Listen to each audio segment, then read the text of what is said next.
Welcome, everyone, to this live stream edition of Just Another Year Chicago. My name is Nick Brody, and I am joined alongside a very special guest today, Erik Kramer, former Chicago Bears quarterback. We are having some technical issues at the moment, so we apologize, but Erik is on the line, and I'm excited to bring him in. But Erik, welcome to the show. Thanks for having me on, even though I'm technically really not visually on, but it is good to be with you. It's like good classic radio. True enough. Yeah. Gotta make it work. There you go. Yep. StreamYard doing StreamYard things. And we're just super excited to have you here, Erik. Again, everyone joining, thanks for tuning in. We're having some weird technical difficulties, but Erik Kramer is on with us, and we are going to ask him all the questions. The live chat is open, so make sure you throw them in there. We'll throw them up on the screen as time goes on. So thanks for that. But Erik, let's get things kicked off, shall we? Let's do it. So, first of all, Erik, congratulations to the Detroit Lions on a spectacular playoff run this past year.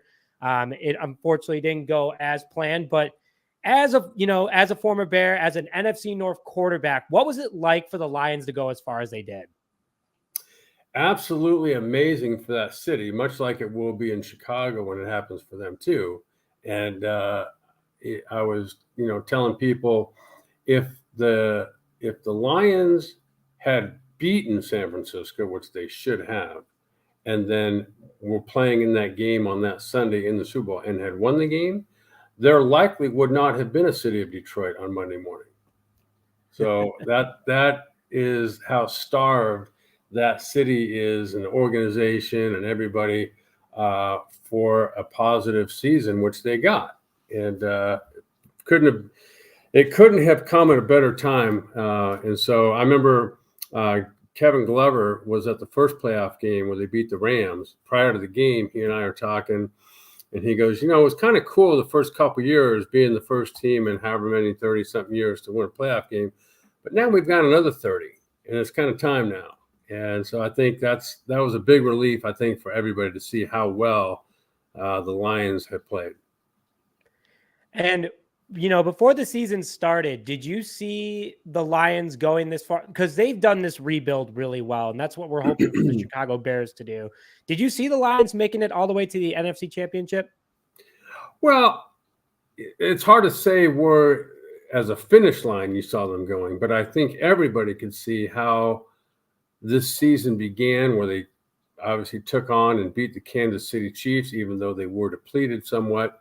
But all year long, they looked really good to me, except for right about week 12, 13, 14, right in there somewhere. They went on a 3-game stretch, and Jared Goff in particular, and where things did not work all that well, and the very same people that were, patting him on the back all year long were now, kicking him in the back. And he had the perseverance and the resilience to fight through and stick to his guns, and came out, I thought, playing very well throughout the rest of the way. And I'm sure that's kind of what we're hoping for the Bears to do, right? Correct. Speaking on that, that's probably the hottest topic in the Chicago Bears fandom right now is who is going to be the next quarterback. The Bears own the number 1 overall pick. There's a generational type player in Caleb Williams available. And, the news drama to this whole thing that's happening in the Chicago Bears world is, Justin Fields doesn't follow the Chicago Bears on Instagram. Not sure if you heard about this, Erik, but apparently it's a big deal that he doesn't follow them. And no one knows if he ever even followed the Chicago Bears Instagram. But in today's perspective, it means that players are mad at their teams. With all this going on, with the talk that the Bears might move on from Fields, they might trade him.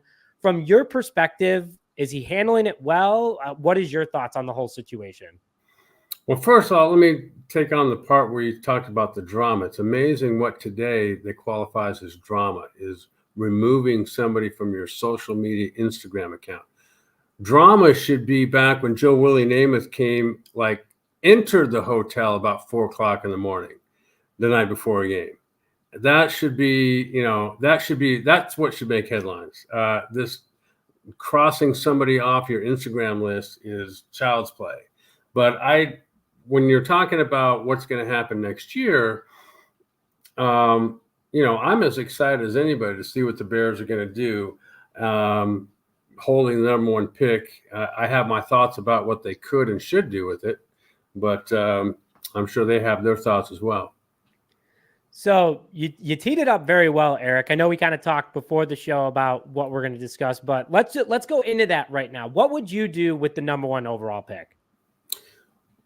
So I got to see Caleb Williams and play some this year, not a bunch. I got to see him play a lot more than Drake May, but in looking at the both of them, I think they're both very good, very good. Now, whether they're Patrick Mahomes good, I really can't say. I think that either one you'd be happy with. If you're asking me what I would do, I would trade back out of both of them. And there's plenty of teams that need quarterbacks, plenty of teams that have either draft capital and or quality talent that you would take in lieu of the pick that you hold if I'm the Bears. And so I think you could go back several spots. I'm not even sure I'd stay in the first round for a quarterback. I think depending on who's there when it comes to edge rusher, elite left tackle, and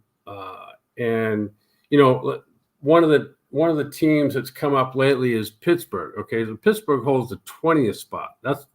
So it would take their first round pick this year. It would take a player like Minka Fitzpatrick to replace an Eddie Jackson. And then it would take something next year that's going to be even better than that. So you got to make people pay the price for moving up that high. And I think that's how the Lions, in fact, built their squad, was mostly through never missing on the draft. And so you can make quite an impact that way, both at the positions I just mentioned. They need depth. They need safeties now. They've got two quality corners. But, you can't ever have too many difference-making defensive linemen. And I think that's where the Bears would make a quality leap from one year to the next and become that relevant team at the end of the season if you've got both an offensive line and a defensive line that's elite. So you're saying, just so I'm understanding, you're trading both the number 1 and the number 9 pick back to acquire more picks to address more key areas of need. I'm not saying I'd trade the number 9 pick. I'm just saying I would acquire more picks and get more elite players coming out now.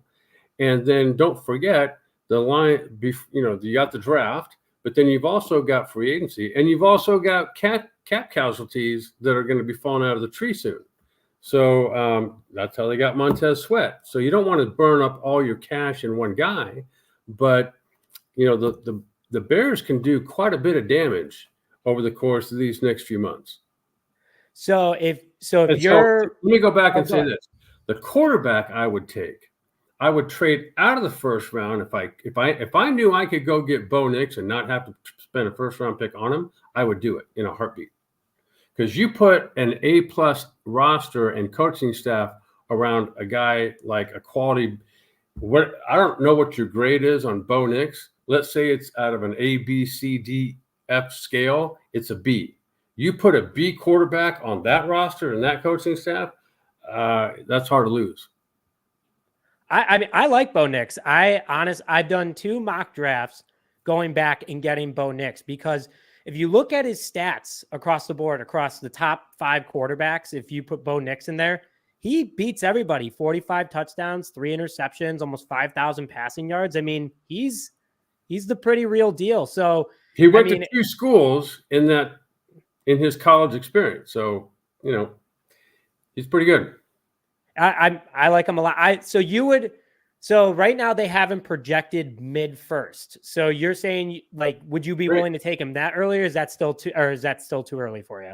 I don't know. I think if I'm the guy that's, Ryan Pauls and his staff have to have a pretty good feel, I would say by what's the draft, late April, I would say by, mid-March, they've probably got a pretty good feel of who's going where to who. And so if you get down that low, because, do the Steelers take, do they move up 5 spots instead of, 19 spots to go get Bo Nix? I don't know. Who knows what goes on? But I think, to me, he's the real deal. He can do a lot of things. He's an excellent athlete. He's got a lot of toughness. He's withstood a lot of adversity. Remember, his career didn't start out all that great at Auburn, and yet he finished with a flourish. And so he's a good leader. I think there's a lot of upside to his football career once he gets in the NFL. So, like I said, why not build that squad around him and let a guy like that grow into that role? I like that game plan. I couldn't agree more with you. And you kind of reminded me of our conversation we had a little while ago, Erik. We got some really good questions in the live chat I want to get to here. We see you guys. Keep throwing them in the live chat. We'll make sure we put them up here in a little bit. But you mentioned a couple months back about your feelings about Tyson Bagent. Yeah. What would you do if the Bears, they traded Fields and they shocked the world and Bagent was the starter? You've mentioned you think he's a good quarterback. Me. It wouldn't shock you. Not a bit. Would you agree with the move? For sure. That guy's a starter for sure. So let Bo Nix be Patrick Mahomes for a year and kind of hang out and watch what happens. Look how much better. There's no coincidence Justin Fields got better watching Tyson Bagent. And so I don't know. I think Tyson can do a lot of good things, as he's shown over the course of 4 games and the preseason. And I'm sure he's also a guy that got better when he wasn't playing. So I have no problem him winning that job. Well, we might have to have you on a show, Erik, because we are having Tyson Bagent on the show in a couple of weeks here. So maybe we'll have to have you squeeze in for a quick guest appearance, and you guys can chop it up a little bit. How does that sound? Appetizing. There you go. Well, we got our first super chat of the night. Thanks, little champion. Erik, this question is directed at you. So I know we've talked about a few things here about what you would do with the pick, but what do you think will actually happen on draft night with that number 1 overall pick? Well, I think I just alluded to it. I think the Bears will trade out of it. I think someone will go up and get the quarterback of their liking.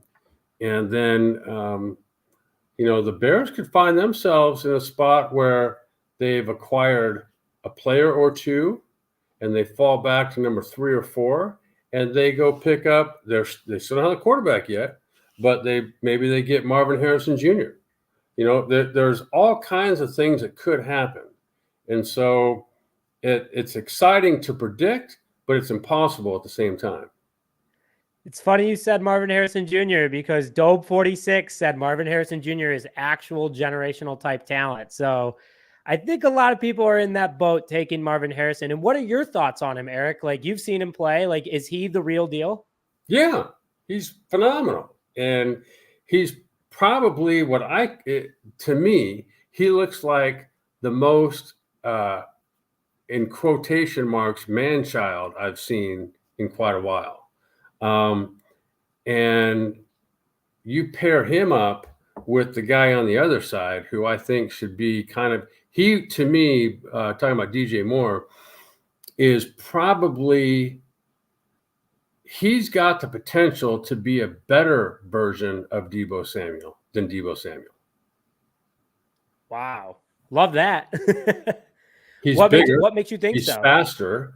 He's built he's as tough, if not tougher, and all he needs to do is be given the opportunity. And now you've got a new offensive coordinator in Shane Waldron, who has some creativity to his background, and so we'll see what happens. But I think being able to make more variational use out of the talent you have, a Christian McCaffrey type. Why don't the Bears name a guy, Khalil Herbert, or Roshan Johnson or somebody in more of a receiver mode. And if they're not there yet, teach them. And now you've got, a couple of, I think we may have even talked about this before. If you get that elite left tackle offensively, why couldn't Braxton Jones be into your move tight end guy or fullback guy? Because that dude can block. And, there's all kinds of wrinkles you can add to what you already have on your roster that I don't think was utilized much. So, Erik, do you think so are you saying Braxton Jones should be a fullback or a tight end? He could be. I'm not saying he can catch, but he can block his ass off. So that would be awesome. Why not? You give me some reasons why you wouldn't do that.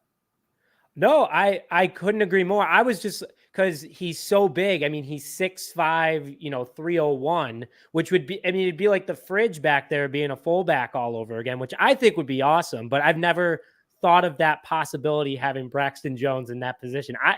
I personally like it. And, the live chat seems to like it too, as it not being a bad idea. But yeah, he's not just big, he's athletic and he's getting stronger.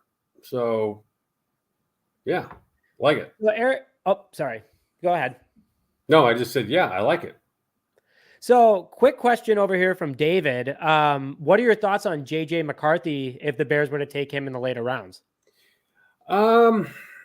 I think you've already got JJ McCarthy on the roster in Tyson Bagent.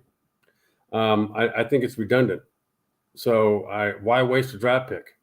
Because the Bears, they can't waste any. They need starters in a lot of spots, and they need depth in other spots.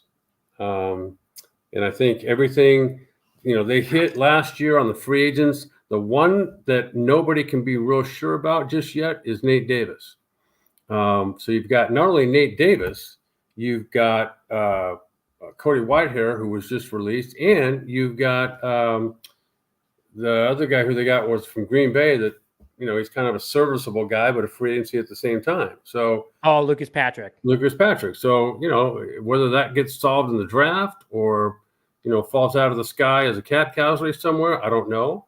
But to me, the Bears have done a great job so far in first dismantling part of the team, but then at the same time building it up with solid free agents, and guys that have produced right away and for a consistent amount of time. And I think that's what they're looking for. They're not looking for the one big splash talent guy. They're looking to kind of, blanket the whole team, which I think is a great approach. And, Erik, you hit on a good question. And this is something I did want to ask you from your own personal experience being on the gridiron, is the Bears are rumored to be going after a center. I mean, they are going after a center no matter what in this upcoming offseason, whether that's through free agency or through the draft. If the Bears keep Justin Fields, would it be a good idea to go with a rookie? Or no matter who their quarterback is, would you rather have a rookie center out there or the Bears pay up and get one of the best centers in free agency? That's got to be done, I think. To me, if there's an Olin Kreutz out there that can get plucked off in the second or third round, take him. But, that's anybody's guess. I think a center is somebody that, it can be center or guard. And if the guy's talented, he's talented. And find him and get him, however you got to. Because that's you've seen over the last couple of years what happens when you don't have one. I mean, yeah, they're not on Weeds box commercials, right? They're not the left tackle. They're not the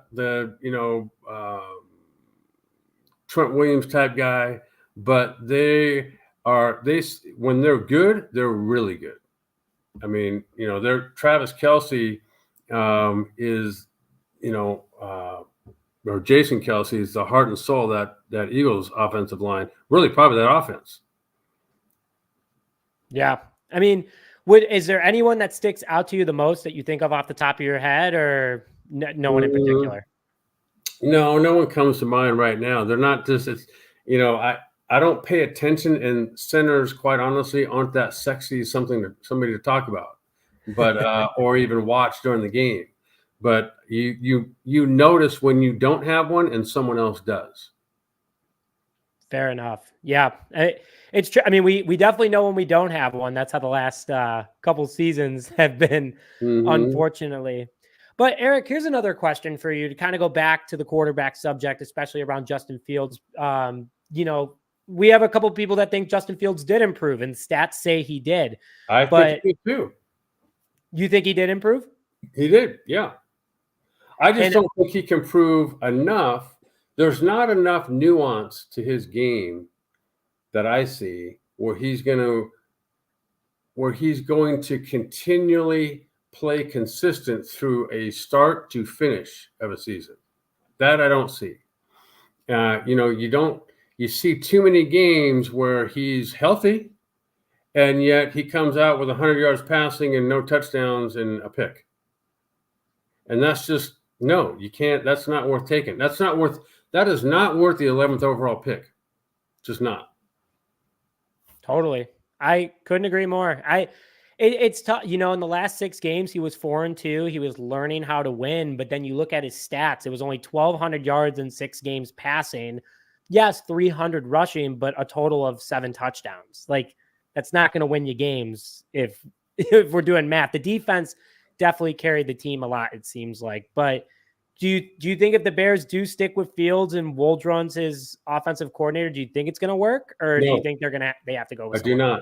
I don't care who's coaching, but I don't think that in this city, with this organization and this team and this set of coaches, that Justin Fields a quarterback, to me, 3 years is enough, and 1 year was enough. And I was kind of fooled last year in the year before, thinking that, wow, he sure has come a long way, because he couldn't play catch to begin 2022. So you wouldn't have taken him in a pickup game on the street. And to come as far as he did that year was amazing. But then you can't start the following year as though that first year never happened. Right. That's fair. It's tough. It's a tough call. I mean, so it sounds like, from my understanding, that you think the Bears move on from Fields, but they're not taking Caleb Williams. You're thinking like a Bo Nix kind of guy. Is that just they the might overall? Take Caleb Williams. I'm just saying my choice. Sure. If I would have studied it long and hard, which I haven't, but if I had, then Caleb Williams better be the next second coming. Because we're not going to have a left tackle if I take him. And we're not going to have that second edge rusher if I take him. So he's going to be the guy that makes up for not having that. He can't just be a great quarterback. He's got to be like the field tilts wherever he goes. And if he's not that guy, then I don't draft him, because someone else will, and someone else will give up everybody in their family to get him. It sounds like the theme right now. I mean, some people are saying the Bears are getting 3 first-round picks for the next couple of years, a couple seconds, a veteran. I mean, they are getting everything. Yep, I got it, because that's the way to do it, man. So Erik, kind of you hit on it earlier, and I think this is a good comment. The group, thank you to the chat for keeping things going. Some people got some comments about that, Erik. We'll revisit that in a minute. But one thing that I want to ask you is, it's Drake May or Caleb Williams as the top 2 prospects. You've watched them both. If you had to choose either, who would it be and why? I don't know who I would choose. I think both are great, very solid quarterbacks that are going to have bright futures. Drake May is actually bigger, and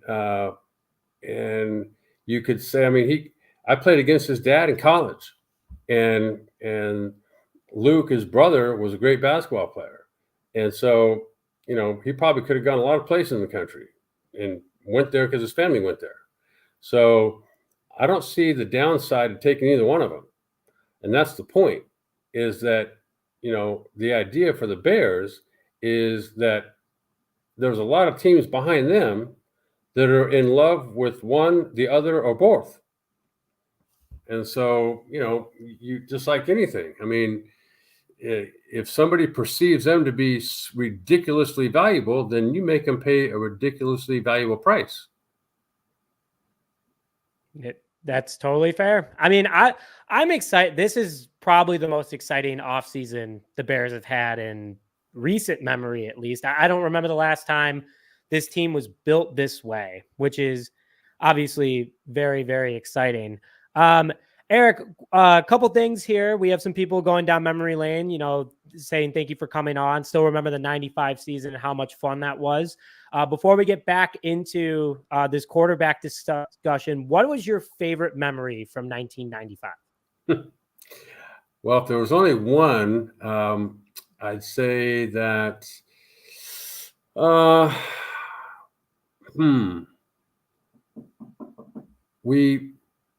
even though it's a game we lost, we played Green Bay there, and it was, I think it was snowing a little bit, and I thought offensively we dominated them.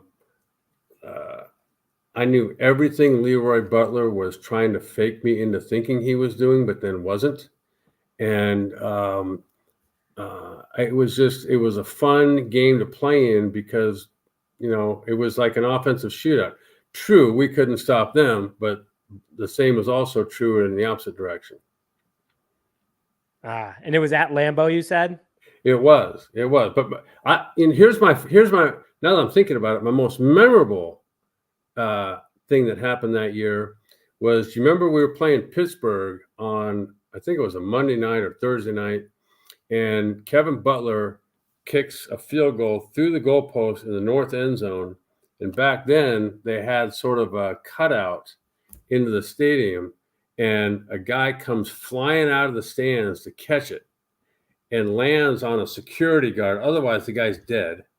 And the next night he shows up on David Letterman. Oh my God. That was, I've never seen that before or since. Probably never will. Oh my gosh. That's crazy. I still wasn't even a thought when that game happened. But I'm sure I could look up. Was it at Soldier Field or was it at Pittsburgh? Yeah, it was at Soldier Field. Yep. Probably my dad was at that game, because if he's watching right now, he could probably testify if he was at that game. Yeah, I'm sure he was. Yeah. I know Kevin Butler doesn't forget that. Oh no. It's not often that he'll kick a field goal and someone will come diving out of the stands to catch it. What, Erik, quick question. Did everyone ever, when you were playing, was there ever any like streakers or anything like we have had in the Super Bowl when you were playing on the field, or was that just not a thing? No, I didn't remember that. I was one year covering a game for Fox, a Super Bowl with New England, and I think it was in Houston. And so they're getting ready. That was the one where Janet Jackson had the little thing with was it Timberlake at halftime, right? Oh, they're it's kind of smoky and dark, and the players are now starting to come onto the field for the second half, and the lights didn't all like brighten up all at once, and so there was a guy in an official, like a referee outfit, standing next to the ball about to be kicked off, and out of the blue, now all teams are both lined up, ready to go. He takes everything off, starts streaking around. Nobody's catching him. And somebody on New England's return team just completely knocked him out. It was awesome. You were there. I was there. You were broadcasting that wouldn't have been seen on TV, but yeah. Did you hear about what happened in this past Super Bowl with the streaker and what they did before they did that? No. So the streaker put a $30,000 bet down that there would be a streaker during the Super Bowl, and so knowing it was him, did it himself. And I think I read he won like $280,000. That's the ultimate betting on yourself story. That is, because now he can never go to another NFL game in person, but hey, he's got another $250,000 in the bank. So Eric, wow, we got over 105 people in here right now. So thank you everyone for tuning in.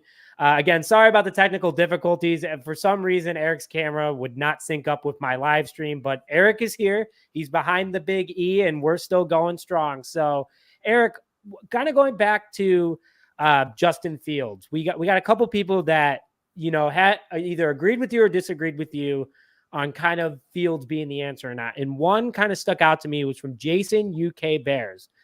When the Bears were losing, people were saying that Justin Fields sucked. And then when they started winning some games, they say the defense improved. It can't be both ways. What wins are not a quarterback stat. But then he kindly followed up with saying that Fields really hasn't had anything. He hasn't had an offensive line, terrible coaching, bad play calling. Do you think that factored into Justin Fields' development as a whole? Or is it just the player that he is and he just isn't the NFL guy that the Bears need? I think it's more the latter. I think he's tried really hard. I think the Bears have tried to make that work as a staff. I think the players around him have as well. And I do believe you have to give credit where credit is due, and the defense did play good. You can't have it where they didn't, because they did. And Justin Fields did play better, but not great. And I can't honestly say that I would, if I was a GM, it's not like I would consider Justin Fields a failure. I would just say that for what we're doing, we need to go in a different direction. And this happens every day, by the way. People get traded, cut, and first-round draft picks don't work out. And I think he played himself into gaining some value that the Bears can now use. So it's not like it's a one-way street. The Bears invested in him, but then again, he's played himself back into contention where the rest of the league now sees he might have some value. So he could end up somewhere where, the Bears could end up getting, they spent an 11th round pick or 11th overall pick on him, but they could get a second round pick and a player. So it's, I don't think it's got to be seen through the lens of, everyone's coming down harshly on Justin Fields. I don't find that to be the case. No, I couldn't agree. I mean, I think it's fair. I think that's a super fair, discussion on top of it. It's just hard for me because you know what he can do. And it's just, he's been put in such bad situations. I mean, and now that the season's over, Eric, what was your opinion on Luke Getsy as the offensive coordinator for the Bears last year? I thought he was terrible. Not just last year, but every year. And so, because he's not just a play caller, he's a play designer. And nobody, I will go to the grave thinking that some of what I saw, no one else does for a reason. So you're right, whoever the guy was. It's not all Justin Fields. But at the same time, Justin Fields needs to, or whoever's playing quarterback, needs to have his input as to what he likes and what he doesn't like, or create something he does like. So he's got to take some ownership of that too. It can't be all, Luke Getsy sucks. Well, you're part of Luke Getsy. Totally fair. I mean, you know me, I couldn't stand him. You never wish bad on anybody, but I was like, I think it was new chapter in Vegas for him, new chapter in Chicago with Shane. I agree.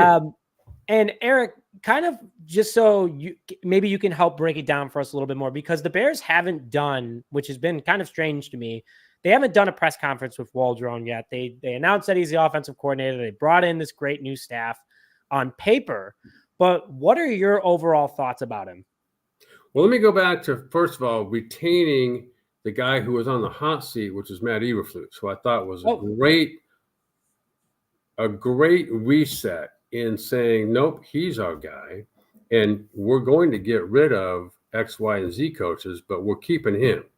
So has there anybody said in that locker room, any player said anything negative about Matt Eberflus, I'm going to tell you the answer: no.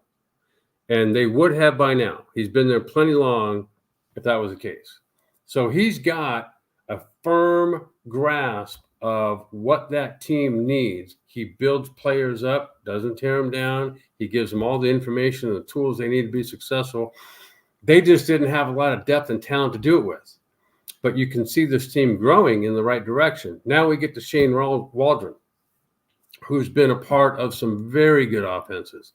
He's was part of, most recently, Geno Smith's resurgence in Seattle, and brings a lot of back. You know, you look at where he's been and what he's done. It's varied. He's been a lot of places and learned a lot of things. And so I think he brings a new perspective and vitality and outlook that wasn't there these last few years with Lou Getsy. That I think, you know, him along with a couple of other new offensive coaches is really, you're going to get an influx of talent, an influx of new perspective out of the coaching staff. You still have the great direction and culture that Matt Eberflus has generated and sustained. So I think all things, for several very good reasons, look up for the Bears. And that's, I mean, it's good. It's a breath of fresh air because a lot of people were uncertain about Eberflus when he started 0-4. Yeah.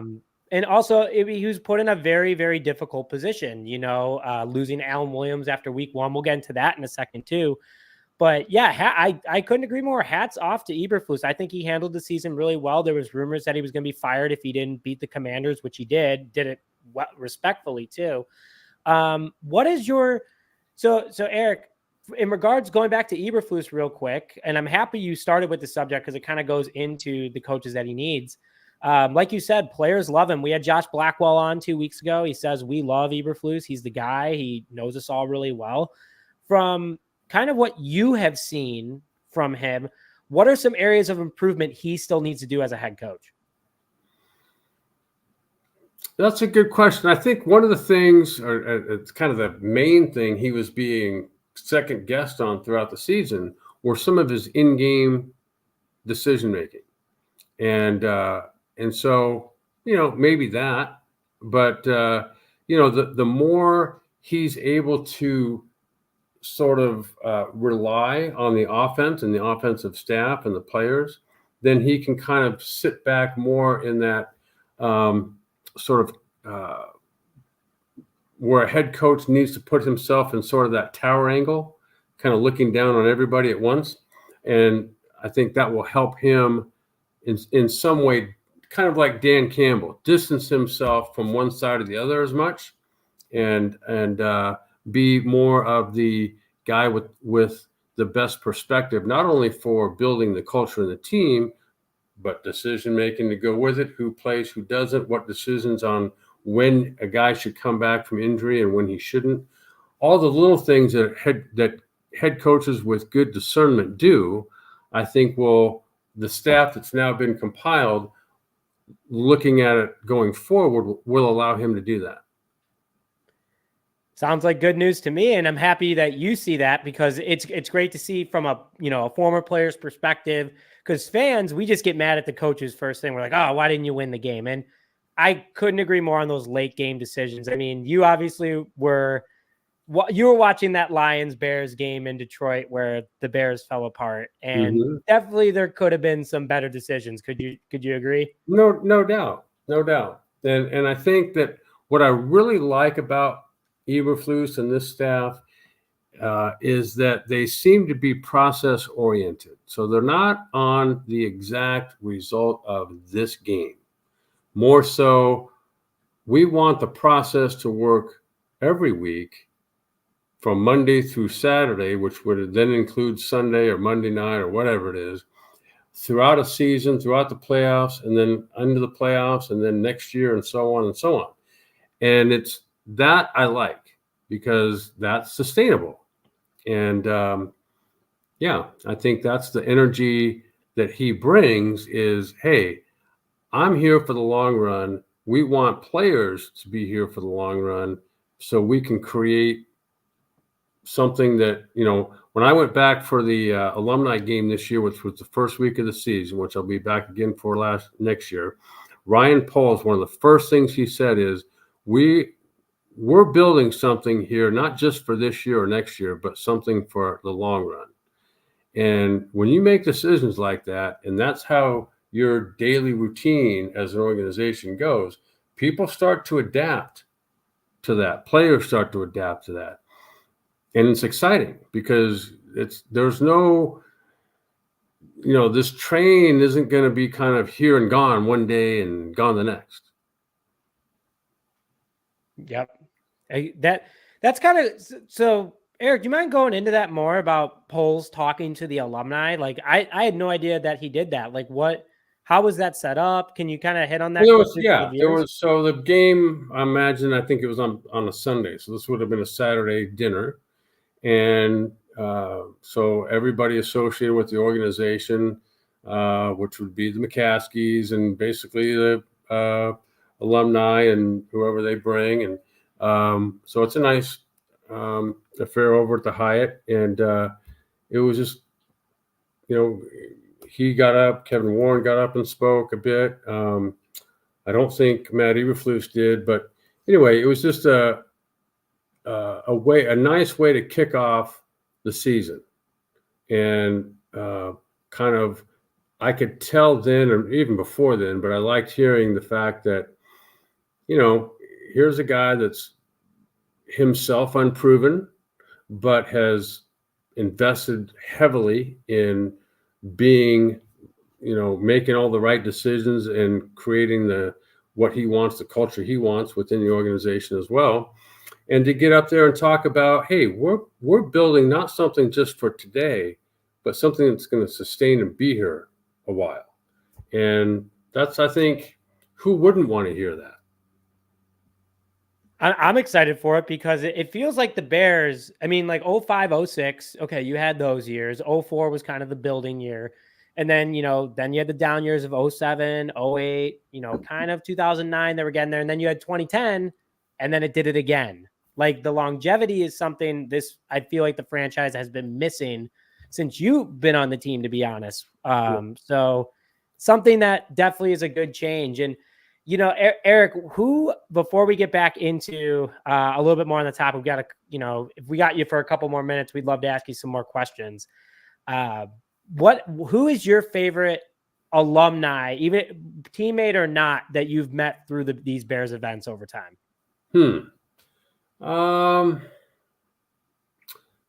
Well, let's see here.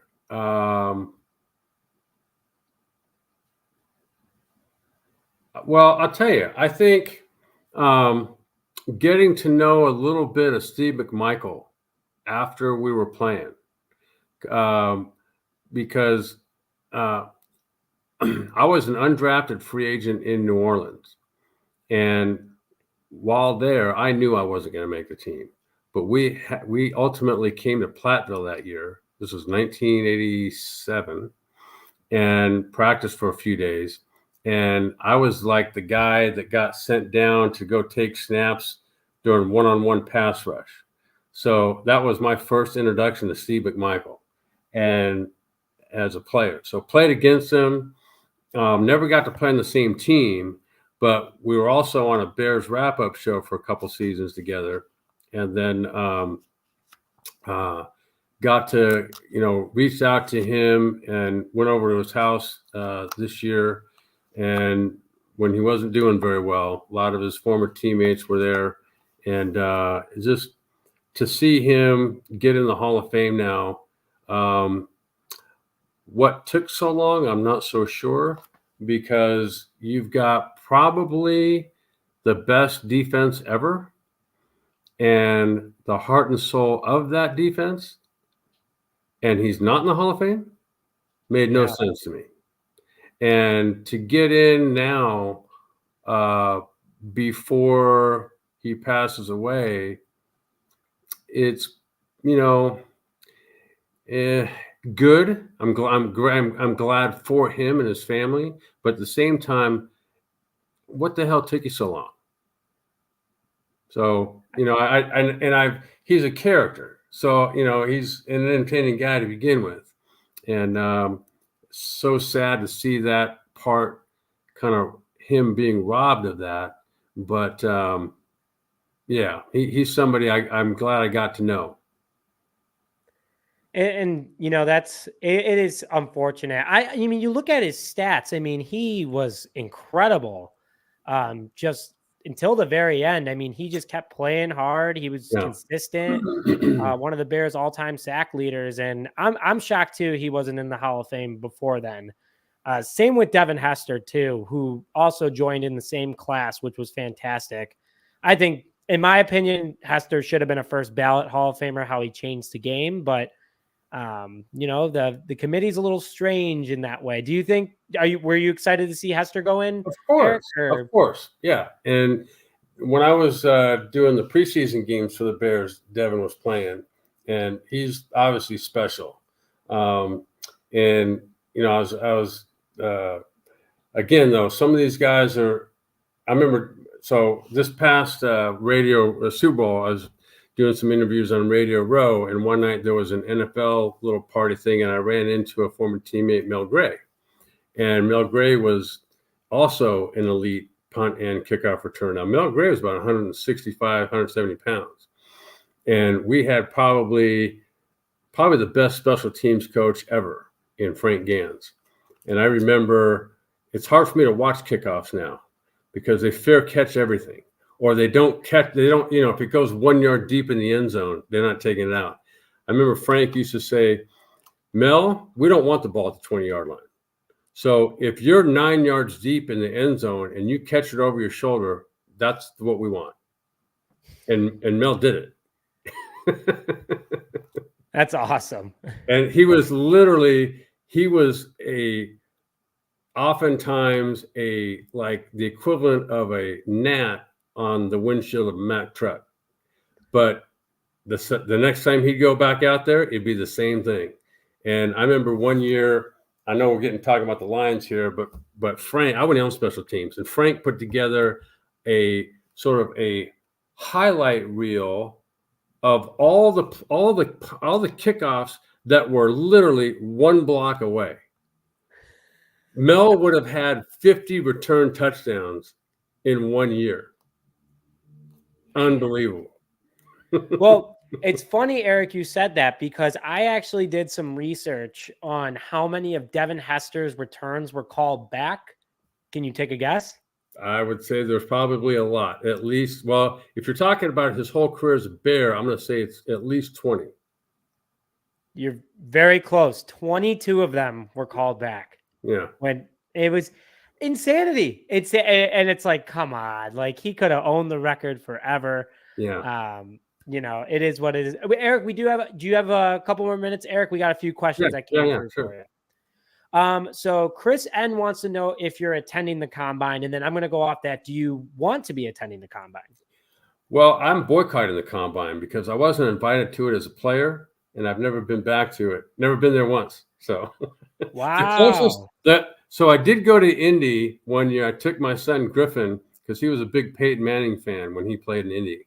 So we went there for a game, and then I obviously played, but it wasn't Lucas Oil Stadium or whatever it's called now. I think it was RCA Dome or something. But oh yeah, so yeah, the what was it? RCA? Yeah.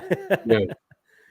Yeah, throwback. That was so you technically were there, but are you good? But the draft is in Detroit this year. Is there any news if you're going? Oh, right. Well, you were talking about the combine. The combine still in I was asking about the draft now. The draft. Yes, it is in Detroit, and I hadn't thought about it, but it's end of April, and somebody just invited me to something at the end of April, so I'm not sure if I'm going to be able to go or not. But if I don't, then I've never been to a draft before. That would be pretty cool. Well, I think you're thinking of me because I invited you to our draft party, so it could be me. But that's in Chicago, so if totally understand if you're not able to make it. But I think I texted you about it. Let me see. I'll tell you in a second. The draft is 27th or 28th or something. The draft is it starts the night of the 25th. Yeah, I don't see anything here on my calendar, but I do know somebody. I know it was. It's a cousin of mine. Her son got married like in December, and this is in Montana. They're going to have a reception in Billings, Montana. Never been to Billings. Never been to Montana. Period. So. So that's where you'll be enjoying the draft is So Montana? apparently during the draft, I'll be in Billings, Montana at a reception. Hey, and it could be that's where history happens, whatever the Bears end up doing with that number one overall pick. I'll probably have one of those earpieces in while I'm sitting at the wedding. And everyone's gathered around you in the corner while you're what is he jumping up and down for? Well, so Erik, one more question for you. I mean, we talked about quarterback a lot tonight. We talked about wide receiver tonight. You hit on defensive line a little bit, but you can hit on any of them again. But what is the position that Chicago has to hit right this offseason? Well, so they just, released Eddie Jackson. And I think first of all, what they have to get right, if they get one, is a left tackle.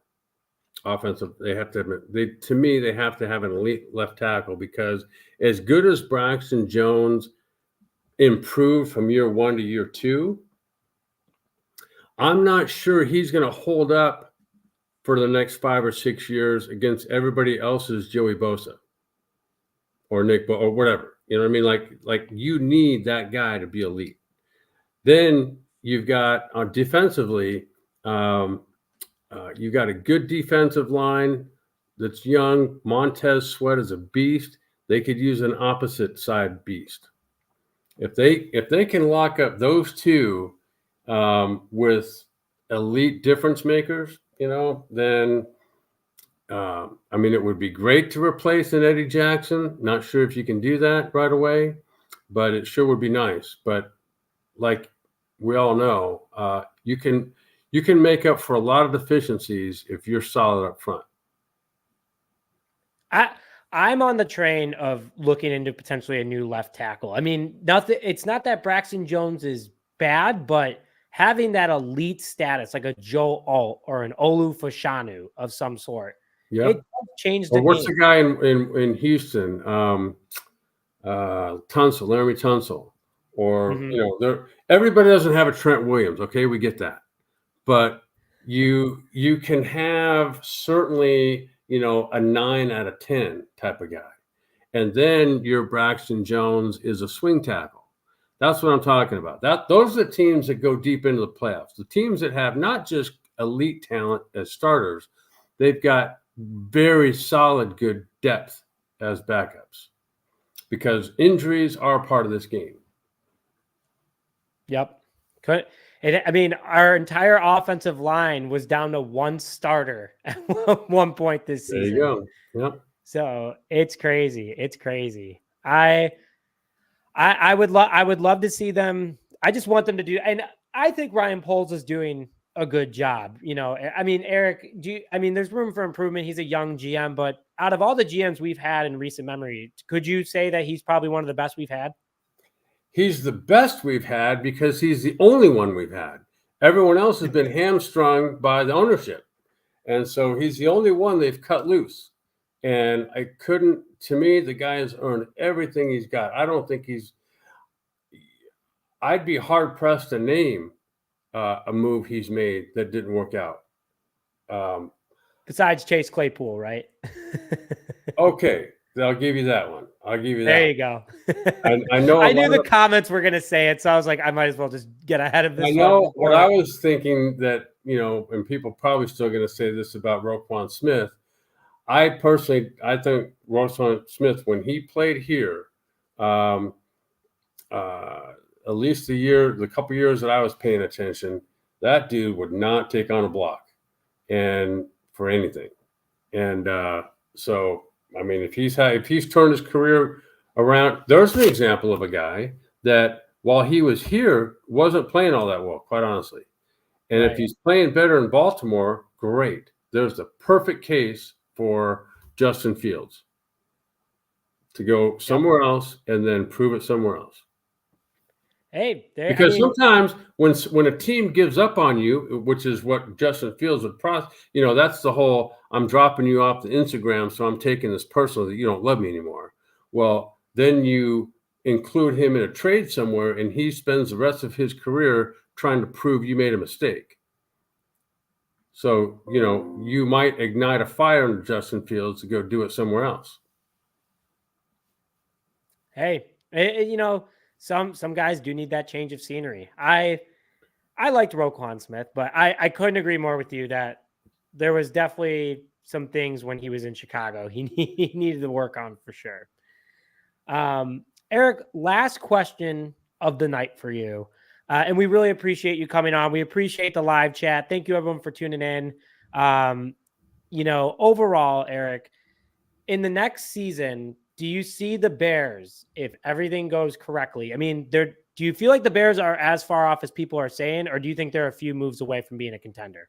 I don't know who's saying the Bears are far off, and I don't see them that way at all. I think they're from the first game on, they're a contender from the beginning of training camp, because this team is going to be solid, much more solid than they were to begin last year.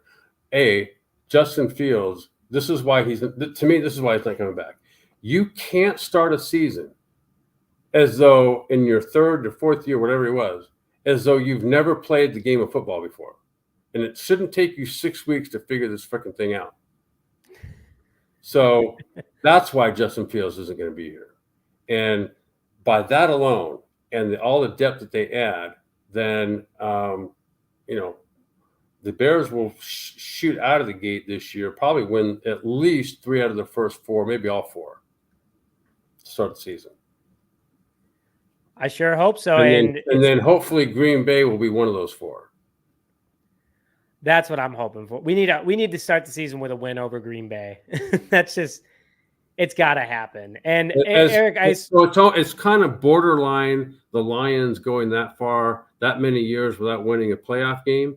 That's the Bears in Green Bay, right? So the whole thing needs to get turned around. And next year's would be a great year to start that out. And Erik, it sounds like you'll be maybe coming back for a game or 2 next year, hopefully. Oh, for sure. I'll definitely be at game 1. There you go. That's all that matters, right? That's the most fun usually for Bears fans. So until something goes wrong in the first quarter, then everyone doesn't like it so much. Here we go again, right? There you go. But Erik, thanks for coming on. If you don't mind staying on for a second after we're done, that'd be great. But thank you to the live stream, and please, everyone, thank Erik for coming on. Erik, thank you for your time. It was fun as always. Sorry the camera didn't work, but next time we'll make sure we meet a little bit. Man. It's a pleasure coming on always with you, Nick. I love your style and upbeat energy. Obviously, you have a lot of people that are very interested in what you have to say, and big Bears fans. So it's fun being a part of this. Absolutely. And we'll have you on again after we find out about the draft, Erik, and after you're done in Montana. We'll have you on again, and we'll do a whole email about it. Love it. Yep. Okay. Well, thank you, everyone, for tuning in to this episode of Just Another Year Chicago. My name is Nick Brody, joined alongside former Chicago Bears quarterback Erik Kramer. Make sure to hit the like button on that video, subscribe to the channel, and we will see you guys next time.